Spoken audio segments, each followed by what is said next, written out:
One of the most overused words in YouTube is the word cinematic. If you don't believe me, just, go on YouTube and type in the word cinematic, you'll see what I mean. But don't go now, let's finish this video.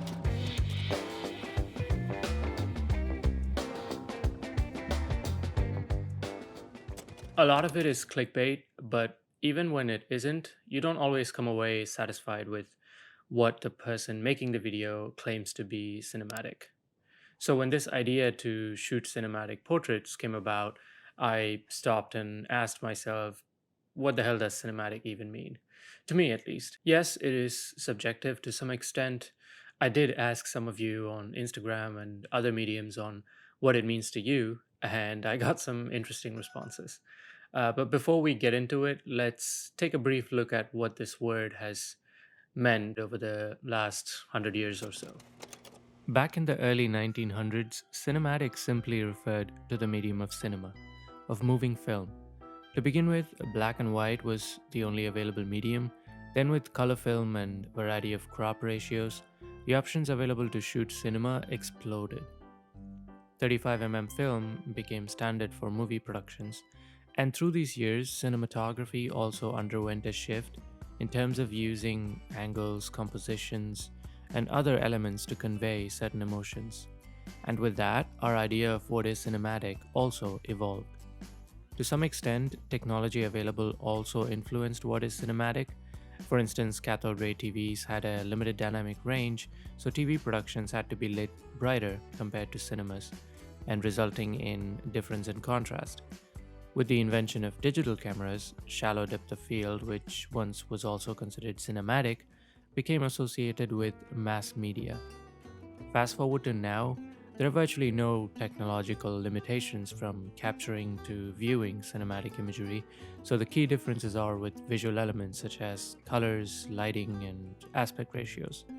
Also, film is used more widely for both big budget and independent filmmaking, and the quote unquote film look is something that is now associated with the word cinematic. So, where does that leave me? When I hear the word cinematic, I'm expecting to see well composed image with complementary colors and visually pleasing contrast. Um, I'm fully aware that some of these are subjective preferences, and what's pleasing to me in contrast might not be pleasing for you. But I'm glad I worked out some of the variables that are important to me. I knew I was going to shoot with my friend Armando, and I wanted to shoot this at night, pair it with the CineStill film. So now for preparation, one of my recent finds is a website called ShotDeck, where you can browse through different frame grabs from a lot of movies since 40s up until now, and there are different filtering options, and I've been browsing through that as well to gain some inspiration. So I printed out sort of like a PDF with some shots that I found were interesting and shared it with my friend Armando, and then we went to shoot.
In terms of my favorite imagery, I really like the complementary colors here and the look that CineStill gives for these harsh highlights. I really like that. Let me know in the comments what is your favorite image from the bunch.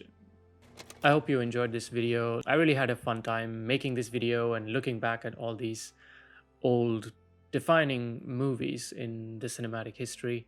I also find it helpful to question my influences, to kind of understand where my motivations come from, and definitely to also dig a bit deeper into my process.